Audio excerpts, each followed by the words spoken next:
నమస్తే, స్పెషల్ డిస్కషన్కు స్వాగతం.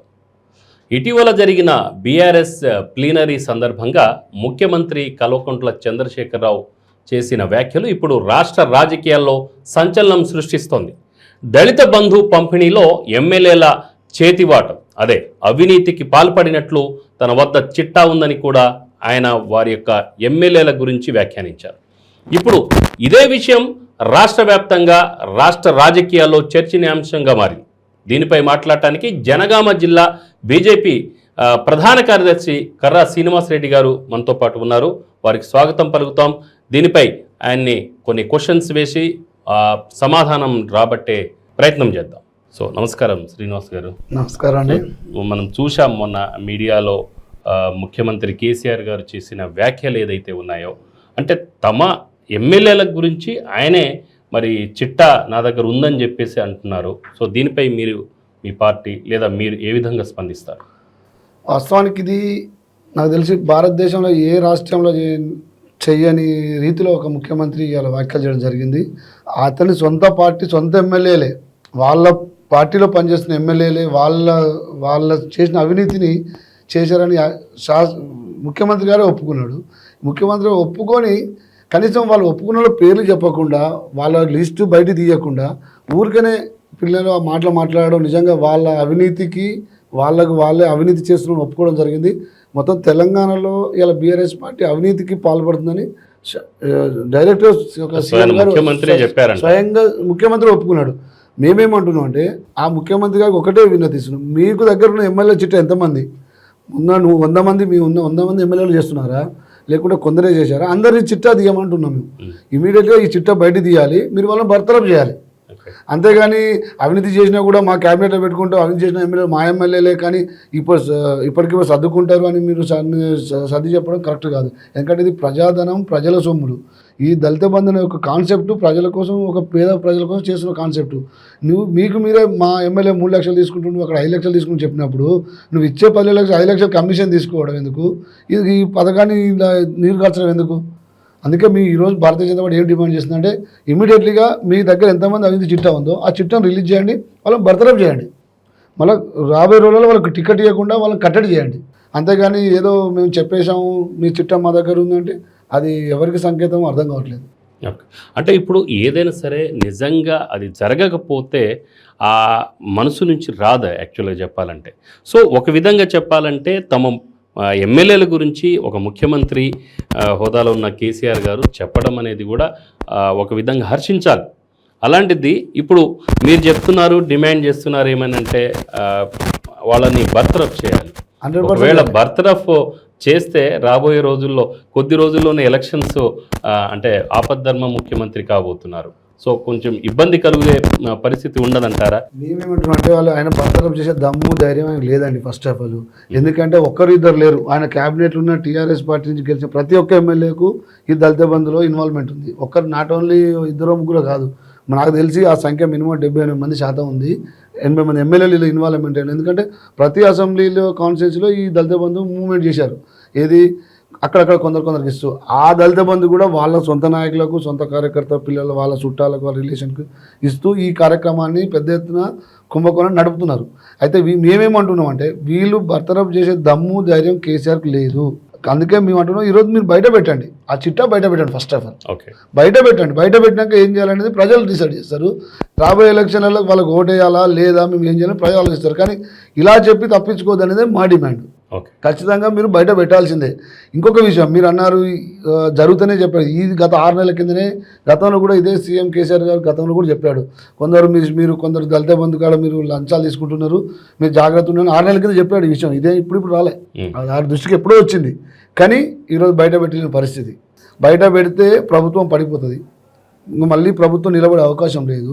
ఖచ్చితంగా ఆపద్ధర్మ ముఖ్యమంత్రిగా చేయాల్సి వచ్చే పరిస్థితి వస్తుంది. కాబట్టి వాళ్ళని హెచ్చరిస్తూ వాళ్ళని కాపాడుతూ, ఇప్పుడు ముఖ్యమంత్రి గారు కూడా చెప్తున్నారు సిట్టింగ్ ఎమ్మెల్యేలు జాగ్రత్తగా పని చేసుకోండి అని చెప్పేసి కూడా అంటున్నారు. అంటే దానికి సంకేతం ఏంటి?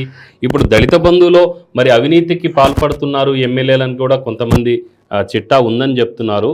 ఈ నేపథ్యంలో మళ్ళీ ఆయన అలా మళ్ళీ జాగ్రత్తగా పని చేసుకోవాలని చెప్పేసి అంటున్నారు. అసలు ఏమనుకోవచ్చు? ఇప్పుడు కేసీఆర్ గారి పందా ఎలా ఉంటుందంటే దొంగతనం చేసినప్పుడు చేయమంటాడు. ఎవరన్నా ఇప్పుడు భారతీయ జనతా పార్టీ గట్టిగా ప్రశ్నిస్తుంది, తెలంగాణలో బలంగా నిలబడుతుంది కాబట్టి ఇలాంటి మాటలు మాట్లాడుతూ జాగ్రత్త చేయమంటే ఆయనే ఒప్పుకుంటున్నాడు. మీరు చేసిన దొంగతనం చాలు, చేసిన లంచాలు చాలు, ఇప్పుడు చేయకండి అని చెప్తున్నాడు. ఇది ఎలా ప్రజలు రిసీవ్ చేసుకుంటారు రేపు వచ్చే ఎలక్షన్లలో? ప్రతి కాన్స్టిట్యున్సీలో ప్రతి ఎమ్మెల్యే నిలదీస్తున్నారండి. ప్రతి ఎమ్మెల్యేను ఎక్కడ పోయినా ఈ దళిత బంధు వదిలే పెద్ద ఎత్తున దళిత బంధు మీద కుంభకోణం నడుస్తుంది. ఈ దాని మీద ఇవాళ కేసీఆర్ గారు స్పందించడం ఒక రకంగా సంతోషకర విషయమే, కానీ చిట్టా వాళ్ళ లీస్టు బయట పెట్టకపోవడం మాత్రం చాలా విచారం. ఖచ్చితంగా లీస్టు బయట పెట్టాలి, ఇంకా వేరే ఆప్షన్ లేదు సీఎం గారు. ఇప్పుడు దీంతో పాటు ఇంకో వ్యాఖ్య కూడా మీరు చేశారు, కేవలం టీఆర్ఎస్ కార్యకర్తలకే ఈ దళిత బంధు అందజేస్తున్నారని చెప్పి. అవును, ఖచ్చితంగా ఏ విధంగా చెప్పగలుగుతున్నారు మీరు? ప్రతి కాన్స్టిట్యున్సీలో జెడ్పీటీసీ, ఎంపీటీసీ, ఆ తర్వాత సర్పంచ్లు, ఎమ్మెల్యేకు సంబంధించిన వాళ్ళకు టీం ఉంటుంది అన్నట్టు, వసూలు రాజా టీం ఉంటుంది వీళ్ళకు. వాళ్ళ బంధువులు, వాళ్ళు ఎవరైతే ఎస్సీ వర్గాలకు సంబంధించిన ఉంటారో వాళ్ళ బంధువులు, వాళ్ళ బామ్మర్ది, మా దగ్గర చాలా ప్రూఫ్స్ ఉన్నాయి మేము కావాలంటే ఇస్తాం. వాళ్ళ సంబంధించిన వాళ్ళకే ఈ పథకం ఇస్తారు. వీళ్ళు ఎంత కకృతి వాళ్ళంటే వాళ్ళ దగ్గర కూడా వీళ్ళు కమిషన్ తీసుకుంటారు. అంటే ఇలా ఎంత కేసీఆర్ ప్రభుత్వం వాళ్ళ ఎమ్మెల్యేలు ఎంత దిగజారిపోయి అలా రాజకీయం చేస్తున్నారంటే ఓన్లీ ప్రజల సొమ్ము దోచుకోవడం కోసమే వీళ్ళు పనిచేస్తుంది తప్ప ఎక్కడ ప్రజల కోసం కానీ మా ప్రజల మనగడ కోసం కానీ వీళ్ళు పనిచేయట్లేదండి. చాలా దరిద్రమైన విషయం ఏంటంటే ఎక్కడ దళిత బంధు మూమెంట్ వచ్చినా కూడా అక్కడ వీళ్ళంతా గద్దలా వాళ్తారు. అర్థం అక్కడ వచ్చేస్తారు, ఫస్ట్ పైసలు వసూలు చేసుకున్నాకనే వాళ్ళకు దానికి సంబంధించిన డీడీ ఇస్తున్నారు. భారతంగా ప్రజలు వచ్చి చెప్పుకుంటున్నారు, మా దగ్గర ఆన్ రికార్డులు కూడా ఉన్నాయి. అంటే ఇప్పుడు చూడండి సార్, ఇప్పుడు ముఖ్యమంత్రి గారు స్పందించడంలో చాలా హర్షించవచ్చు, కానీ ఈ లబ్ధిదారులు ఎవరైతే ఉన్నారో మాకు దళిత బంధు తీసుకునే సందర్భంలో కొంతమంది దళారులు మా దగ్గర అమౌంట్ తీసుకున్నారని చెప్పేసి బహిరంగంగా వచ్చి ఎందుకు చెప్పలేకపోతున్నారు? చెప్పారండి, చాలా నిలబెట్టేసి వాళ్ళని మేము ధైర్యం ఇస్తామయ్యా మాతో రండి అని చెప్పి వాళ్ళతో చెప్పించవచ్చు కదా, ఆ ప్రయత్నం ఎందుకు చేయలేదు? సమస్య ఉందండి. వాస్తవానికి ఏమైందంటే కొందరు మీరు అన్నట్టు నిజంగా లబ్ధిదారులు ఎందుకు ఒక అడుగు వెనకేస్తున్నారంటే ఇక్కడ సమస్య వాస్తవానికి ఇది చాలా వాల్యుబుల్ పాయింట్. వాళ్ళు వచ్చే ఆ 4 లక్షలు 5 లక్షలు కూడా ఎక్కడ పోతాయన్న భయంతో కొందరు బయటికి రావట్లేదు. ఇది నిజంగా 100%. 10 లక్షలు కదా, 10 లక్షలు 4 లక్షలు కమిషన్ పోయింది కదా ఇక్కడ. కమిషన్ 4-5 లక్షలు కూడా ఎక్కడ పోతాయో అనే ఉద్దేశంతో లబ్ధిదారులు వెనకేస్తున్నారండి. నిజంగా ఇది చాలా బాధాకరమైన విషయం. లబ్ధిదారు బయటికి రావట్లేదు, ఎందుకంటే వాళ్ళకి తెలుసు ఈ ఎమ్మెల్యే పని చేయాలి అంటే తీసుకున్న తర్వాత అయినా ఆరోపణలు వస్తారు, ఖచ్చితంగా వస్తారు. వీళ్ళు ఇంతవరకు ఎవరికి ఇవ్వలేదండి, మీకు తెలియని విషయం ఏంటంటే ఇంతవరకు వీళ్ళు ఎక్కడ ఇవ్వలేదు, అక్కడక్కడ అరాకొర ఇచ్చా తప్ప వీళ్ళు ఏదైతే వీళ్ళు బడ్జెట్లో పెట్టింది కానీ హుజురాబాదు ఎలక్షన్ల ముందు ఏదైతే చెప్పిన దళిత బంధు ఎక్కడ ఇవ్వలేదు. నాకు తెలిసి ఏ మండలంలో గట్టిగా 10 మందికి ఇవ్వలేదు. వీళ్ళు ఆ ఇచ్చిన దాంట్లో కూడా కుంభకోణం నడుస్తుంది. కుంభకోణం నడుస్తుందనే కేసీఆర్ దానికి ఇలా ఫండ్ ఆపిండు. ఖచ్చితంగా దళిత బంధుకు ముందు పోయే అవకాశమే లేదు, ఎందుకంటే దీని మీద చాలా రాబందులు ఎమ్మెల్యే కింద ఉన్న లీడర్లు, లోకల్ లీడర్లు దీని మీద చాలా కరప్షన్ చేయడానికి రెడీగా ఉన్నారు. వాస్తవానికి ఇది బ్యాక్ ఎండ్లో తెలంగాణ దీనికి ఫండ్సే ఆపేసిన సంగతి మాకు ఇంటిమేషన్ ఉంది. ఎక్కడ వీళ్ళు దీన్ని ముందుకు పోయే అవకాశం లేదు. ముందుకు ప్రభుత్వం ఒక తీసుకోవాలని ట్రై చేసినా కూడా జిల్లా స్థాయిలో, మండల స్థాయిలో ఇది ముందుకు అవ్వట్లేదు పని. ఎందుకంటే దీన్ని జల్లెడబట్టుట్లో వీళ్ళు ఫెయిల్ అయిపోతున్నారు. ఒక ఒరిజినల్గా దళితునికి ఇద్దామంటే వీళ్ళకి మనసు ఒప్పుకోవట్లేదు, వానికి ఇవ్వట్లేదు. వీళ్ళు ఇచ్చుకొని ఒరిజినల్ దళితులు అంటే మళ్ళీ అసలీ దళితులు అట్లా కదండి. ఒరిజినల్ గా పేద దళితులు అంటే చాలా మంది ఉంటారు. కొందరికి ఎంతో కొంత సోర్స్ ఉంటుంది, కొందరికి ఏ సోర్స్ ఉండదు, కూలీ పోయి బతికేటోళ్ళు. కానీ వాళ్ళ ఉద్యోగం చేసుకుంటున్న దళితులకు కూడా ఇస్తామని చెప్పేసి అన్నారు కదా. అదే అండి ఇక్కడ సమస్య. ఇప్పుడు ఒరిజినల్ గా కూలీ పోయి చేసుకున్న నైపుణ్యత ఉన్న కూలీ పోయి డిగ్రీ కంప్లీట్ చేసి రోజు కూలీ పోయేటానికి ఇవ్వరు వీళ్ళు. ఆల్రెడీ వీళ్ళు గవర్నమెంట్ జాబ్ చేసే వాళ్ళకు, ఆల్రెడీ డబుల్ బెడ్రూమ్ వచ్చిన వాళ్ళకు, గతంలో ఆల్రెడీ ఎస్సీ సప్లాన్ కింద స్కీమ్ పొందిన వాళ్ళకు, వీళ్ళ బంధువులకు ఈ స్కీమ్ ఇస్తున్నారు. అందుకే ఎక్కువ శాతం బయటికి రావట్లేదు, ఎందుకంటే వాళ్ళకి వచ్చిన 5-6 లక్షలు తీసేసుకుంటున్నారు, వాళ్ళ పని వాళ్ళు చేసుకుంటున్నారు. నువ్వు ఒరిజినల్గా ఎవరైతే లబ్ధిదారుకు అలా దళిత బంధు పొందట్లేదు. ఇంత అవినీతి జరుగుతుంది, ఇంత అన్యాయం జరుగుతుంది అని మీ దృష్టికి వచ్చినప్పుడు మీరు కూడా వాళ్ళని మీడియా పూర్వకంగా బయటికి తీసుకురావాల్సిన అవసరం ఉంది కదా. అంటున్నాం కాబట్టి ఇలా సీఎం వాళ్ళ ప్లీనర్లో నిన్న మాట్లాడిండు. ఇవాళ భారతీయ జనతా పార్టీ ఎక్కడైతే మనం ప్రశ్నించకపోతే ఆ మాట కూడా మాట్లాడే అవకాశం లేదు. వాళ్ళు ఖచ్చితంగా భారతీయ జనతా ఫైట్ చేస్తుంది. మండల స్థాయిలో, గ్రామ స్థాయిలో, కాన్స్టిట్యున్సీ, అసెంబ్లీ స్థాయిలో మా భారతీయ జనతా పార్టీ సంబంధించిన ప్రతి 119 అసెంబ్లీలలో యావత్ తెలంగాణలో ప్రతి దగ్గర మా భారతీయ జనతా పార్టీ లీడర్లు దీని మీద ఫైట్ చేస్తున్నారు. ఓకే. మా దగ్గరకు వచ్చి అడుగుతున్నారు మమ్మల్ని, సార్ మాకు దళిత బంధు రాలేదు, వచ్చినప్పుడు ఇలా ఉంటుంది. ఆ ఉద్దేశం పెట్టుకొని ఇవాళ వాళ్ళ ఎమ్మెల్యేని అలర్ట్ చేసిండు. అంతే తప్ప వీళ్ళకి లేకుంటే మేము భారతీయ జనతా పార్టీ అనే ఒక పార్టీ లేకుంటే ఇలా ఎలాంటి ప్రకటన చేసేవాడు కాదు. భారతీయ జనతా పార్టీ పుంజుకుంటుంది, వాళ్ళ దగ్గర సమస్యలు పోతున్నాయి, నా దృష్టికి వచ్చినాయి, మీరు ఇక్కడన్నా తీసుకున్న కాడ సరిపోయింది, ఇంకా తీసుకోవద్దు, ఇంకా 3 నెలల 4 నెలల ఎలక్షన్లు వచ్చినాయి, అప్పటి వరకు ఆగండి అని ఈయన ఇండైరెక్ట్గా చెప్పాడండి. ఇది దాన్ని తెలంగాణ ప్రజలు అర్థం చేసుకున్నారు. ఒక క్వశ్చన్ అండి, నిజంగా చెప్పాలంటే దళిత బంధు పథకాన్ని అంటే మీరు ఆహ్వానిస్తారా? దళిత బంధుకు భారతీయ జనతా పార్టీ ఎప్పుడు వ్యతిరేకం కాదు, కానీ చేసే ప్రణాళికలో వాళ్ళు చేసిన ఒక ఆలోచన విధానంలో కొంచెం ఇది ఎక్కడైతే ఎమ్మెల్యేలకు వాళ్ళ చేతికి ఇవ్వడం, వాళ్ళ బీఆర్ఎస్ పార్టీకి ఒప్పచెప్పడంలో ఇక్కడ మిస్టేక్ జరుగుతుంది. దానికి డైరెక్ట్గా కలెక్టర్లో ఆండవాళ్ళు పెట్టేసి ఎవరైతే ఖచ్చితంగా దళితులు వాళ్ళకు ఒక వృత్తి ఎక్కడ పని లేదు, వాళ్ళు ఆల్రెడీ ఎడ్యుకేషన్ చేసుకుని వాళ్ళ దగ్గర వృత్తి ఉంది, అలాంటి వాళ్ళకు డైరెక్ట్ ఇవ్వాలని మేము అంటున్నాం. కానీ ఇలాంటి కరప్షన్ చేయొద్దని మేము మొదటి నుంచి అంటున్నాం. దళిత బంధుకు భారతీయ జనతా పార్టీ వ్యతిరేకం కానే కాదు, దళితులకు వ్యతిరేకము. వాళ్ళకు 10 లక్షలు ఇస్తే మాకేం ఇబ్బంది లేదు, కానీ కరెక్ట్ లబ్ధిదారిని చెందాలి. లబ్ధిదారు చెందినప్పుడే ఆయన చేసిన ప్లాన్కు అర్థం ఉంటుంది. అంతేగాని ఎమ్మెల్యేలను కాపాడుకోవడానికి, వాళ్ళు డబ్బు సంపాదించుకోవడానికి ఈ దళిత బంధు పెట్టినట్టుంది. ఓకే. అంటే ఇప్పుడు మీ నియోజకవర్గం పాలకుర్తి కదా, పాలకుర్తి నియోజకవర్గం నుంచి మరి సీనియర్ మంత్రి కూడా ఉన్నారు, చాలా senior political leader Errabelli Dayakar Rao గారు. అంటే ఆయన కూడా ఇలాగా అవినీతికి పాల్పడ్డారని చెప్పేసి మీరు భావిస్తున్నారా? 100% భావిస్తున్నాం. ఖచ్చితంగా వాళ్ళు కూడా చేస్తున్నారు. వాళ్ళు ప్రూవ్ చేయగలుగుతారా? చేస్తామండి, మేము మాకు సందర్భం వచ్చినప్పుడు మేము ఖచ్చితంగా ప్రూవ్ చేస్తాం, ఖచ్చితంగా చేస్తాం. డైరెక్ట్గా ఎర్రబెల్లి దయాకర్ రావు గారు మా దగ్గర నుంచి డబ్బులు తీసుకున్నారు అని చెప్పేసి ఎవరైనా ముందుకొచ్చి చెప్పే వ్యక్తులు మీ దగ్గర ఉన్నారా? ఉన్నారండి, కొంచెం టైం పడుతుంది వాళ్ళు బయటికి రావడానికి. కరప్షన్ మాత్రం 100% జరుగుతుంది. అంటే మీరు ఆరోపణలు చేస్తున్నారే తప్ప రుజువు చేయలేకపోతున్నారు. రుజువు చేస్తాం. ఎలా చేస్తాం? మీరు మామూలు వ్యక్తి మీద కూడా కాదు మీరు చేశారు, చాలా సీనియర్ ఒక మంత్రి, అలాగనే పలు పార్టీల్లో పనిచేసిన వ్యక్తి మీద మీరు ఘాటైన వ్యాఖ్యలు చేస్తున్నారు. దీని మీద నిలబడగలుగుతారా? 100% నిలబడతామండి. పాలకుర్తి నియోజకవర్గంలో ఎర్రబెల్లి దయాకర్ రావు గారు వారి అనుచరులు వారి కనుసంధంలో ఖచ్చితంగా దళిత బంధులో పెద్ద ఎత్తున మోసాలు జరుగుతున్నాయి. ఒక దళిత బంధులే కాదు, డబుల్ బెడ్రూమ్లో కూడా జరుగుతున్నాయి. డబుల్ బెడ్రూమ్లలో ఒక్కొక్క డబుల్ బెడ్రూమ్కు 70 నుంచి లక్ష రూపాయలు వసూలు చేసిన సంగతి దయాకర్ రావు గారు తెలుసు. ఒక సందర్భంలో వారే మాట్లాడారు. ఇది ఇప్పుడు దళిత బంధులో కూడా 2 నుంచి 3 లక్షల రూపాయలు వసూలు చేస్తున్నారు. మేము ఖచ్చితంగా దాన్ని నిరూపిస్తాం, అలా డౌటే లేదు మీకు. ఓకే. డైరెక్ట్ మా కాన్సెన్స్లో నిరూపిస్తాం, మేము లబ్ధిదారులతోనే నిరూపిస్తాం. ఆ లబ్ధిదారులు కూడా ఇప్పుడు ఇంకా తిరుగుతున్నారు, కలెక్టర్ ఆఫీస్ కూడా తిరుగుతున్నారు. వాళ్ళకి ఇంకా ఫండ్స్ రాలేదు, వాళ్ళకు ఒక రకరకాలుగా వాళ్ళు ఇబ్బంది పెడుతున్నారు. మేము చూపిస్తాం. సో దీనిపై మీరు ఎలాంటి యాక్షన్ తీసుకోబోతున్నారు? యాక్షన్ అంటే ప్రస్తుతానికి భారతీయ జనతా పార్టీ మేము ప్రతిపక్షంలో ఉన్నాం కాబట్టి మేము ప్రజలకు అండగా నిలబడడం తప్ప ఇప్పుడు చేసేది ఏం లేదు. కానీ ఇప్పుడు రేపు నవంబర్ ఎలక్షన్లో ఖచ్చితంగా భారతీయ జనతా గెలిచినాక ఎవరెవరికైతే భారతీయ జనతా పార్టీ మీ ప్రభుత్వం వస్తేనే ప్రజలు అన్యాయం అయిపోయినా పర్వాలేదులే, కానీ మీ ప్రభుత్వం వచ్చిన తర్వాత ప్రభుత్వంలో ఉంటేనే కదా మనం చేయగలుగుతాం. అంతసేపు మనం లేనప్పుడు మనం ఫైట్ చేయడంలో ఏమైందండి? ఫైట్ ఎందుకు చేయట్లేదు? మేము ఫైట్ చేస్తున్నాం కదా. చేస్తున్నా, అది మనం తీసుకురావాలి కదా. సార్ ఇలా ఫైట్ చేస్తేనే ఒక రాష్ట్ర ముఖ్యమంత్రి, యావత్ రాష్ట్ర ముఖ్యమంత్రి వాళ్ళ ప్లీనరీలో మా ఎమ్మెల్యేలు తప్పు చేస్తాలని ఒప్పుకునేవాడు, దానికి భారతీయ జనతా కారణం. ఇంకో విషయం, మేము ఫైట్ చేయడానికి చెప్తున్నాం కారణం. నిన్న వరంగల్లో మేము విద్యార్థులు మార్చి పెట్టాం, ఏది పేపర్ లీకేజ్ల మీద. మొన్న మహబూబ్నగర్లో పెట్టాము. ఉమ్మడి 10 జిల్లాలలో ప్రతి జిల్లాలో 2 లక్షల మంది విద్యార్థులు తగ్గకుండా మేము మిలియన్ మార్చి పెడుతున్నాం. ప్రజల కోసం కొట్లాడుతున్నాం, విద్యార్థుల కోసం కొట్లాడుతున్నాం. ఈ 10 జిల్లాలలో మిలియన్ ఉద్యోగ మార్చి అయిపోగానే మళ్ళీ హైదరాబాద్లో 1 కోటి మందితో మిలియన్ మార్చి పెట్టడానికి మేము ప్లాన్ చేస్తున్నాం. ఇదే అంత చిన్న విషయం కాదండి. మీరు ఉన్నది 4 కోట్ల జనాభా. సో దాంట్లో 1 కోటి మంది వస్తారా? ఖచ్చితంగా వస్తారు. బీజేపీకి అసలు సభ్యత్వం ఎంత? సార్ బీజేపీ సంఖ్య కాదు, ఇక్కడ నిరుద్యోగులు విద్యార్థులు. అంటే 1 కోటి మంది నిరుద్యోగులు ఉన్నారంటారా? 1 కోటి మంది ఉన్నారండి, ఎందుకు లేదు? 1 కోటి మంది ఉన్నారు, ఇంకా ఎక్కువ ఉన్నారు. మీరు చూసుకోండి. ఓకే.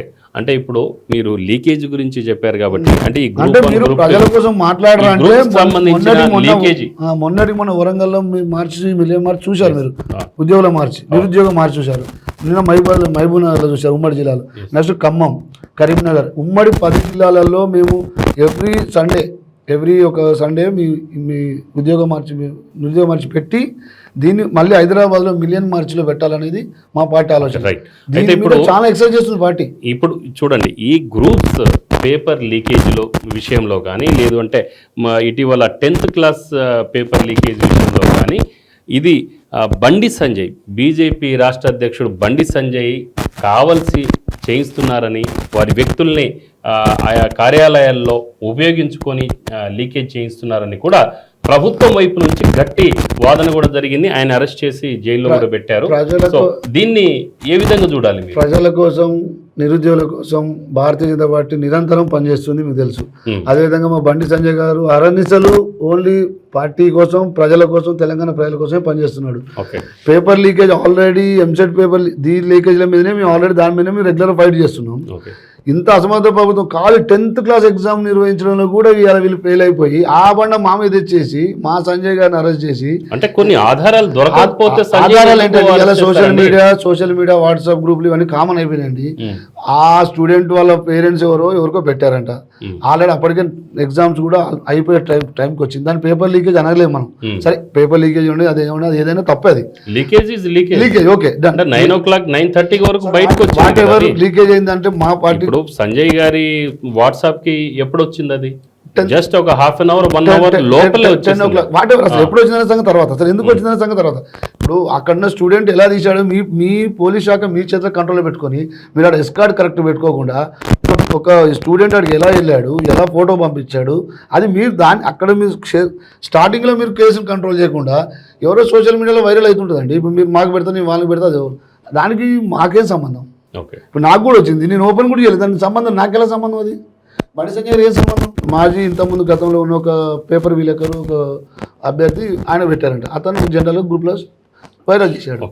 అది వైరల్ చేసి ఆయన అలర్ట్ చేశాడు తప్ప దాన్ని లీకేజీ అయింది మీరు చూసి రాసుకోమని ఎక్కడ చెప్పలేదు. దాన్ని కారణంగా తీసుకొని అన్యాయంగా అర్ధరాత్రి పోయి బండి సంజయ్ అరెస్ట్ చేసింది. బండి సంజయ్ అరెస్ట్ చేసి ఏం జరిగింది? కోర్టు మొట్టికాయలు వేసింది, 24 గంటలకు బెయిల్ ఇచ్చింది. ఇలా భారత్ ఇక్కడ ధర్మం సైడే తెలంగాణ ప్రజలు కానీ కోర్టులు కానీ నడుస్తున్నాయి తప్ప అధర్మం సైడ్ ఎక్కడ నడతలేదు. అంటే ఇప్పుడు కేసు క్లోజ్ చేయలేదు కదా సార్. కేసు క్లోజ్ చేసినా ఇంకా 100 కేసులు పెట్టినా మాకు వచ్చి ఇబ్బంది ఏం లేదు. మేము ఎప్పుడు ధర్మం సైడే ఉంటాం, ప్రజల సైడే ఉంటాం. అంటే ఇక్కడ మాత్రం లీకేజ్ తో సంబంధం లీకేజ్ ఏందో తెలియదు మాకు, ఆ లీకేజ్ తో సంబంధం కూడా లేదు. పార్టీలో ఎవరో మీరు క్షేత్రస్థాయిలో మీరు ప్రయత్నించండి. అంటే ఒక రోజు ముందే అండి, అదే వరంగల్ సిబి రంగనాథ్ గారు అనుకుంటా, వారే చెప్పారు ఇక్కడ ఒక స్టూడెంట్ వాళ్ళ పేరెంట్స్ పంపించారు, దానికి ఎవరు సంబంధం లేదు. రాత్రి వీళ్ళు ఒక ఆలోచించుకొని బీఆర్ఎస్ ప్రభుత్వం వాళ్ళ ఒత్తిడి పెట్టేసి, ఒక మంచి ఆఫీసర్ అండి ఆయన, అసలు బాబు ఆఫీసర్ తోటి ఆయన మెర్బల్ చేసేసి మళ్ళీ ఇమీడియట్గా అరెస్ట్ చేయించేసి, ఇప్పుడు ప్రభుత్వము పోలీస్ శాఖను వాడుకొని అరెస్ట్ చేశారు. కానీ న్యాయస్థానం నమ్ముకొని మేము బయటకు వచ్చాం. సో ఇప్పుడు నెక్స్ట్ అక్కడ నైతికంగా గెలిచింది భారతీయ జనతా పార్టీ గెలిచింది. సరే, ఇప్పుడు ప్రధానమంత్రి, మన ప్రియతమ ప్రధానమంత్రి నరేంద్ర మోడీ గారు ఇటు మీ బీజేపీకి మెయిన్ నాయకులు. సో ప్రధానమంత్రి మోడీ గారు ఇప్పటివరకు దాదాపు మన్ కీ బాత్ అంటే 100 ఎపిసోడ్స్ పూర్తయినాయి. ఆ సందర్భాన్ని మీరు ఏ విధంగా సెలబ్రేట్ చేయబోతున్నారు? అసలు అది నిజంగా కనీ ఎరగకుండా చేయాలనేది నిన్ననే మాకు తెలంగాణ రాష్ట్ర పార్టీ నుంచి మాకు ఆల్రెడీ అందరికీ ఇంటిమేషన్ ఇచ్చారు. నిన్న మా సంజయ్ గారు గంట సేపు మాకు కాన్ఫరెన్స్లో అందరినీ మ్యాక్సిమం జిల్లా స్థాయిలో మండల స్థాయి లీడర్లను తీసుకుమాట్లాడు. ఒక పెద్ద పండుగ వాతావరణం. మన దేశం పక్క దేశాల్లో కూడా ఇలాంటి ప్రధానమంత్రి ఇట్లా 100 ఎపిసోడ్ కంటిన్యూషన్లో ఏ రోజు కూడా ఒక ఎపిసోడ్ మిస్ అవ్వకుండా మన్ కీ బాత్ తోటి ప్రజల దగ్గరికి, కొన్ని దగ్గర పోలేని పరిస్థితులు కూడా అక్కడి నుంచి మన్ కీ బాత్లో మాట్లాడి, అస్సాం లోయలకు వెళ్ళి, గోవా లాంటి ప్రదేశాలకు వెళ్ళి, ఎక్కడో జార్ఖండ్ లాంటి ప్రదేశాలకు కూడా మన్ కీ బాత్ తోటి అక్కడ ఉన్న ఒరిజినల్గా అసలు ఏం జరుగుతుంది, అక్కడ వీళ్ళకి ఏం కావాలి, అలాంటి వాళ్ళకి ఏం అవసరం అనేది తెలుసుకొని ఇలా 100 ఎపిసోడ్ సక్సెస్ఫుల్ చేసినంటే నిజంగా అది మన నరేంద్ర మోడీ గారికి దక్కింది. దాని మీద రేపు పెద్ద ఎత్తున ప్రతి బూత్లో, అంటే ఒక విలేజ్లో మినిమం 2 బూతులు ఉంటాయి, ప్రతి బూత్లో 100 మందితోటి ఎల్ఈడీలు పెట్టేసి రేపు మన్ కీ బాత్ ప్రజలతో నింపేయాలని మా పార్టీ ఆదేశాలు చేసింది. ఆ పనులు మేము చేస్తున్నాం, బిజీగా ఉన్నాం. ఖచ్చితంగా రేపు పెద్ద ఎత్తున సెలబ్రేషన్ చేస్తాం. యావత్ ఇండియా మొత్తం, ఒక తెలంగాణ మొత్తం ఇండియా మొత్తం ఈ ప్రోగ్రాంలో పార్టీ చాలా సీరియస్ తీసుకుంది ఈ ప్రోగ్రామ్ని. ఓకే, ఇప్పుడు తెలంగాణలో ఇంకొక 7-8 నెలల్లో ఎలక్షన్స్ జరగబోతున్నాయి. జస్ట్ 1.5-2 monthsలో ఇక్కడ టీఆర్ఎస్ ప్రభుత్వం, అంటే తెలంగాణలో ఉన్న బీఆర్ఎస్ ప్రభుత్వము ఆపద్ధర్మ ప్రభుత్వం కాబోతుంది. ఇంతవరకు బీజేపీ రాష్ట్రంలో అనేక సమస్యల మీద పోరాటం చేసింది, యాత్రలు కూడా చేస్తుంది. సో మీ పార్టీ బలం పెరిగిందని చెప్పేసి భావిస్తున్నారా? ఖచ్చితంగా బలం పెరిగిందండి. గ్రామ స్థాయిలలో అసలు ఇప్పుడు నిరుద్యోగ యువత కానీ, ఒక రైతులు కానీ, మామూలుగా మహిళలు కానీ అందరూ ఒక ఇన్ని సంవత్సరాలు 8-9 సంవత్సరాల నుంచి ఇలా టీఆర్ఎస్ ప్రభుత్వం చూసిండ్రు. గతంలో కాంగ్రెస్ని చూశారు, అంతకుముందు తెలుగుదేశం చూశారు. వీళ్ళందరికీ ఒక వేరియేషన్ కనపడుతుంది, ఎవరు ఏంటి ఎవరు ఏం జరుగుతుందని. దాని మీద ఈరోజు వాళ్ళకి ఒక ఐడెంటిఫికేషన్ వచ్చేసింది. భారతీయ జనతా పార్టీ అయితే ఖచ్చితంగా మనకు న్యాయం జరుగుతుంది, ఒక బంగారు తెలంగాణ సాధ్యమవుతుందని ఇలా బీజేపీని నమ్ముతానికి ప్రజలు సిద్ధంగా ఉన్నారు. మేము కూడా ఎలక్షన్ల కోసం వెయిట్ చేస్తున్నాం. ఖచ్చితంగా టీఆర్ఎస్ ప్రభుత్వాన్ని బొందబెడతాం, ఖచ్చితంగా ఫామ్ హౌస్కి పంపించేస్తాం, అలా నో డౌట్. ఓకే, 80 మార్కు ఖచ్చితంగా కొడతాం. ఓకే, 80 పక్కా, అంటే 119కి 80 పక్కా కొడతామండి. దాని మీద మా కేంద్ర ప్రభుత్వం చాలా సీరియస్గా ఉన్నది. మా నరేంద్ర మోడీ గారు కానీ, మా అమిత్ షా గారు కానీ. ఇప్పుడు కర్ణాటక ఎలక్షన్లు అయిపోగానే ఇక్కడ ఓన్లీ తెలంగాణ టార్గెట్ వాస్తవానికి హైకమాండ్కు. రైట్, ఇప్పుడు మీ విషయానికి వద్దాము. ఇప్పుడు మీరు జనగామ జిల్లాకి బీజేపీ పార్టీకి ప్రధాన కార్యదర్శిగా ఉన్నారు కదా. సో గతంలో కూడా మీరు జెడ్పీగా పోటీ చేశారు, జెడ్పీటీసీకి. అలాగనే పార్టీ టికెట్ కోసం కూడా మీరు ఆశించారు, కానీ మీకు లభించలేదు. నెక్స్ట్ రాబోయే ఎన్నికల్లో కర్రా శ్రీనివాసరెడ్డికి నియోజకవర్గం పాలకుర్తి, అంతేనా, పాలకుర్తి నియోజకవర్గము కి బీజేపీ అభ్యర్థిగా నిలబెట్టబోతుందని అనుకోవచ్చా? మేము పార్టీని నమ్ముతున్నామండి. భారతీయ జనతా పార్టీలో పదవులు అడగం, పదవుల కోసం పాకులాడడం. కాకపోతే ఆడ భారతీయ జనతా పార్టీలో గతంలో మేము టికెట్ ఆశించింది వాస్తవం. అక్కడ అప్పుడు సిచ్యువేషన్లో అప్పుడు బీసీకి ఇవ్వడం జరిగింది. ఈసారి జనరల్ టికెట్ కాబట్టి మాకు వస్తుందని మేము ఖచ్చితంగా ఆశిస్తున్నాం. పార్టీకి పనిచేస్తున్నాం. పార్టీ ఏ నిర్ణయం తీసుకున్నా మేము పనిచేయడం రెడీగా ఉన్నాం. కాకపోతే మేము ఆశిస్తున్నాం, డెఫినెట్గా మాకు పార్టీ టికెట్ ఇవ్వాలని ఆశిస్తున్నాం. హైకమాండ్ మమ్మల్ని కనుకరించి ఇస్తుందని మేము భావిస్తున్నాం. ఓకే, ఒకవేళ మీకు గనక టికెట్ లభించని పక్షంలో మీరు పార్టీని విడిచిపెట్టేస్తారా? పార్టీ కోసం పనిచేస్తారా? ఆ అభ్యర్థిని ఓడించడానికి లోపాయికారిగా వేరే పార్టీలతో ఏమైనా కలుపుకునే అవకాశం ఉందా? భారతీయ జనతా పార్టీ అంటే సైనికులు అంటున్నాం. మాకు నరేంద్ర మోడీ అయినా వాస్తవానికి వారైనా చాలా సందర్భాలు చెప్పారు, వారు కూడా కార్యకర్తే, మేము కూడా కార్యకర్తే, ఇంకింత చిన్నోళ్ళు కూడా కార్యకర్తలే. ఇక్కడ లీడర్షిప్ ఉంటుంది. ఒక టికెట్ ఇవ్వకపోతే వేరే పార్టీలోకి పోతారు, అట్లా లోపాలి అలాంటి ప్రయోగాలు భారతీయ జనతా చేయరు. ఒకవేళ అలాంటి చేసేవాళ్ళు ఇన్ని సంవత్సరాలు ఈ పార్టీలో పనిచేయరు, ఎప్పుడో బయటికి వెళ్ళిపోతారు. మీరు బాగా అబ్జర్వ్ చేయండి, మా పార్టీ నుంచి ఎప్పుడు వలసలు ఉండవు. మా పార్టీ నుంచి ఏ కార్యకర్త బయటికి పోడు. వేరే పార్టీకి వెళ్ళి పొద్దునోడి సాయంత్రం మారుతుంటారు, ఎలక్షన్ రాగా మొత్తం చెంపు అవుతుంటాయి. భారతీయ జనతా పార్టీ అలాంటి ప్రయోగాలు చేయము. నేను శ్రీనివాసరెడ్డి అంటే ఎప్పుడు అలాంటి ప్రయత్నం చేయడు. పార్టీ ఏ నిర్ణయం తీసుకున్నా ఆ నిర్ణయం లోపే పనిచేస్తాం.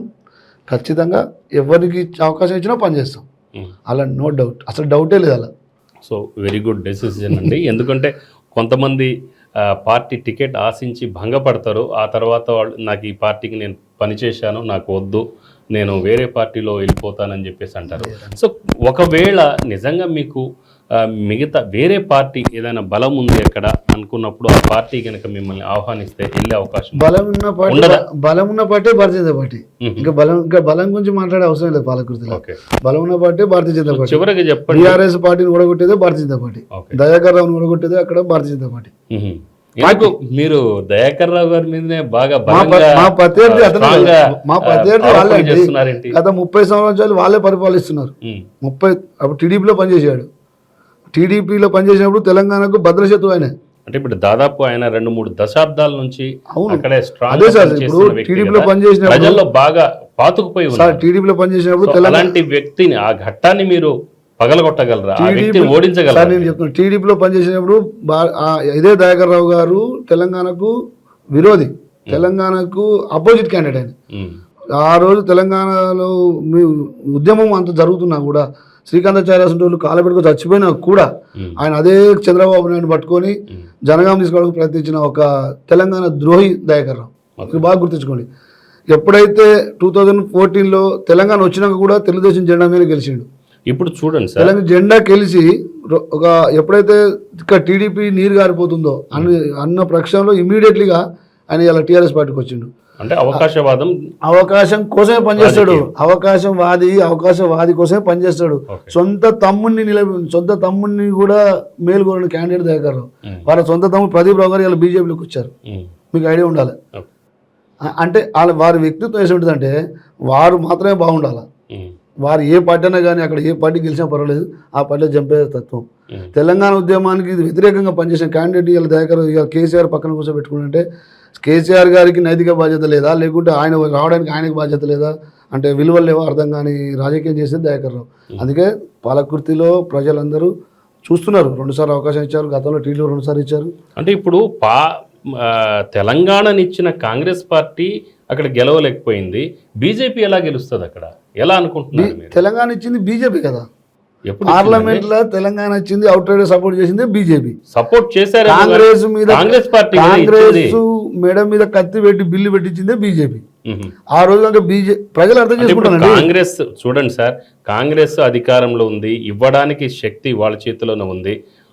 ఒక తక్కువ సంఖ్యాబలం తక్కువ ఉన్న బీజేపీ ఏం చేసుకోగలుగుతారు? బీజేపీ ఎలాగైనా సరే ఒకవేళ ఫైట్ చేసినా కూడా ఇచ్చింది మాత్రం కాంగ్రెస్, కానీ ఇక్కడ చచ్చిపోయింది. ఎందుకు? శక్తి ఉన్నా కూడా ఆ రోజు బిల్లు పెట్టలేని పరిస్థితిలో మన్మోహన్ సింగ్ గారు, సోనియా గాంధీ గారు ఉన్నారు.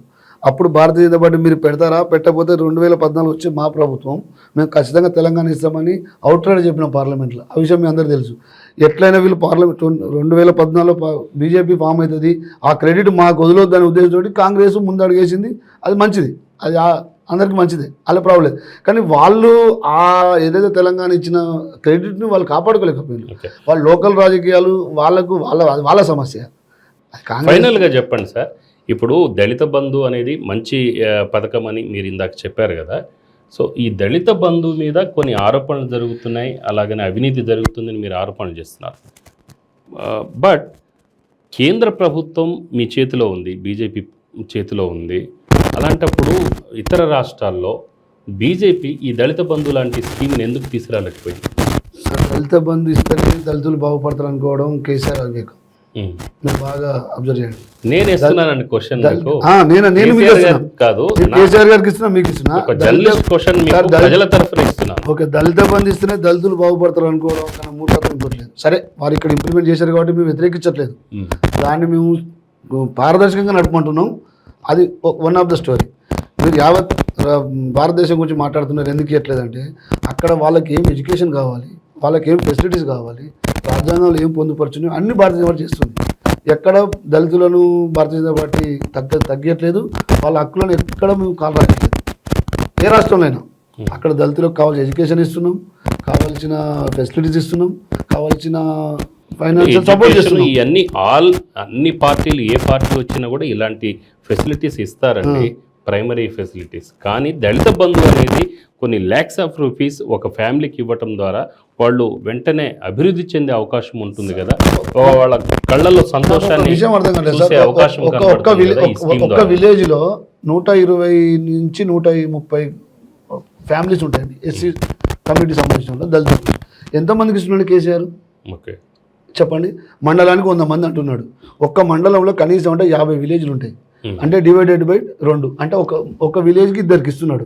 అంటే మిగతా అందరి మన తెలంగాణలో 26 పంచాయతీలు ఉంటాయి ఒక మండలానికి. రఫ్గా చెప్తున్నా అదే. ఓకే, ఇప్పుడు ఎంతమందికి ఇస్తున్నాడు ఈయన? ఎంతమందిని బాగు చేస్తున్నాడు? దళిత బంధు వ్యతిరేకం కాదు బీజేపీ, కానీ నువ్వు చేసే ప్లానే రాంగ్ అంటున్నాను. ఓకే, నువ్వు ఇచ్చే విధానం రాంగ్. అంతేగాని దళిత బంధుకు మేము ఇవ్వద్దని అనట్లేదు. వాళ్ళను మీరు వాళ్ళకి ఫైనాన్షియల్ సపోర్ట్ చేస్తే మాకు వచ్చే సమస్య ఏం లేదు. వాళ్ళకి మంచిగా సమాజం బాగుంటుంది, ఊళ్ళు బాగుపడతాయి. కానీ మీరు చేసే విధానం ఎక్కడిది? ఏ ఊళ్ళో చూసినా నీ జెడ్పీటీసీలు నీ ఎంపీటీసీలే తింటున్నారు. ఊళ్ళో 2 ఇచ్చాడు అనుకోండి సార్, 4 ఇచ్చాడు అనుకో, 10 మందికి ఇచ్చాడు అనుకోండి, ఇంకా 110 కుటుంబాలు ఏమైపోవాలా?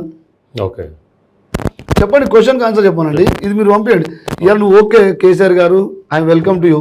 నువ్వు చెప్తున్నావు నువ్వు మండలానికి 100 మంది అన్నావు, 200 మంది వేసుకో, సంవత్సరానికి 200 మంది వేసుకో. అట్లా ఎన్ని సంవత్సరాలు ఇచ్చుకుంటా పోతావు? ఇక కుటుంబాలు కూడా పెరుగుతాయి కదా. నువ్వు అట్లా ఎన్ని సంవత్సరాలు ఇచ్చుకుంటా పోతావు? నీ దగ్గర బడ్జెట్ ఎక్కడ ఉంది? ఓకే, భూములు అమ్ముకొని, అవుటర్ రింగ్ రోడ్లు అమ్ముకొని ఇవాళ నువ్వు జీతాలు ఇచ్చే పరిస్థితులు ఉన్న రాష్ట్రం ఇది.